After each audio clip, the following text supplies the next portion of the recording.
ની ધૂન ચાલશે ત્યાં સુધી આવેલા નૈનાબેનને માલાજી અર્પણ કરી આવકારે.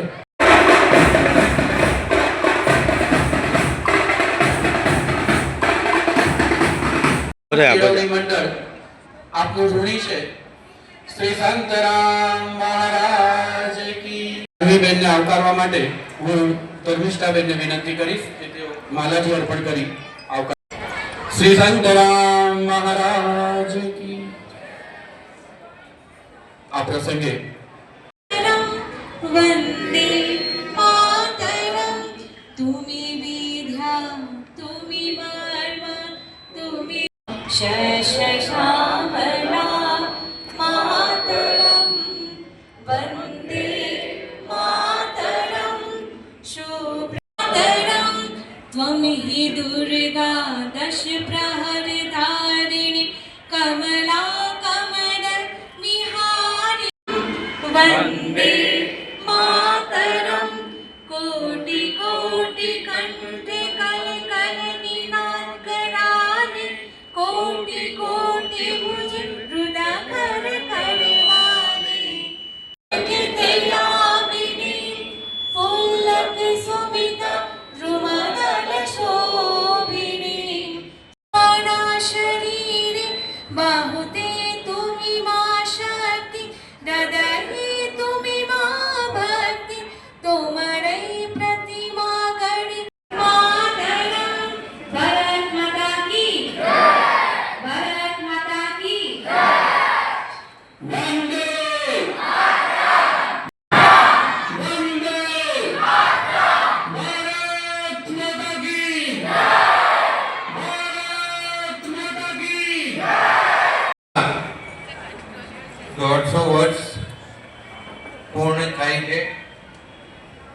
કેન્દ્રીય મંત્રીમંડળ દ્વારા 1 ઓક્ટોબર 2025 રોજ રાષ્ટ્રગીત વંદે માતરમની 150મી વર્ષગાંઠ નિમિત્તે રાષ્ટ્રવ્યાપી ઉજવણી કરવાનું નક્કી કર્યું.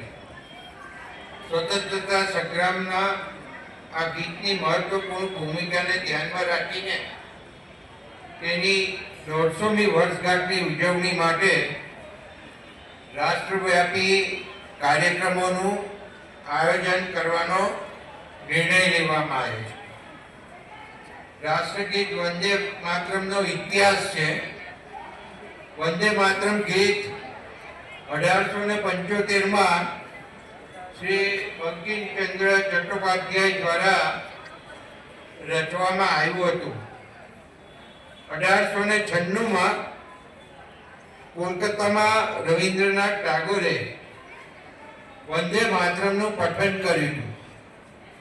1905માં બંગાળના ભાગલા સમયે આ કવિતા શાસ્ત્રીય રાગ દેશ મલ્હાર પર સ્વરબદ્ધ થયું હતું અને એક પ્રેરણાદાયક માર્ચિંગ ગીત તરીકે લોકપ્રિય બન્યું હતું.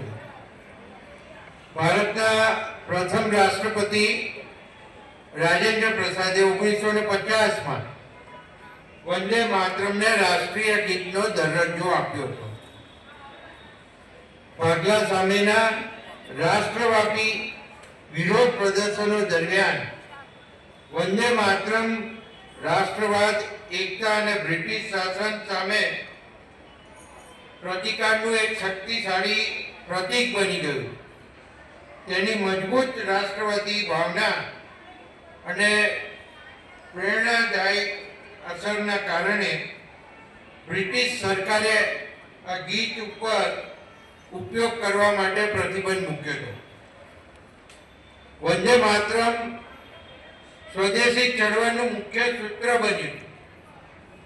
બાળ ગંગાધર તિલક, લાલા લજપત રાય, શહીદ ભગતસિંહ અને સુભાષચંદ્ર બોઝ જેવા ક્રાંતિકારીઓ માટે આ પ્રેરણા સ્ત્રોત બન્યું.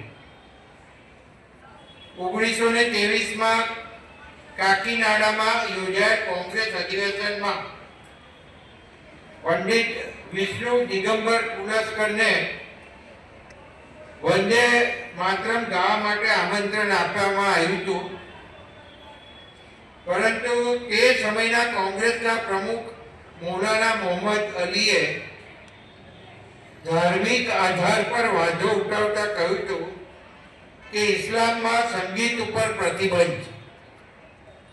મુસ્લિમ લીગના નેતાઓને ખુશ કરવા માટે કોંગ્રેસી કાર્યકર સમિતિએ 1937માં રાષ્ટ્રીય ગીતને સત્તાવાર રીતે બદલવાનો નિર્ણય લીધો હતો અને ત્યારબાદ અનેક પ્રસંગોએ કોંગ્રેસ પક્ષ અને તેના નેતાઓએ વિવિધ પ્લેટફોર્મ પર વંદે માતરમ પ્રત્યે અસહિષ્ણુતા દર્શાવી હતી.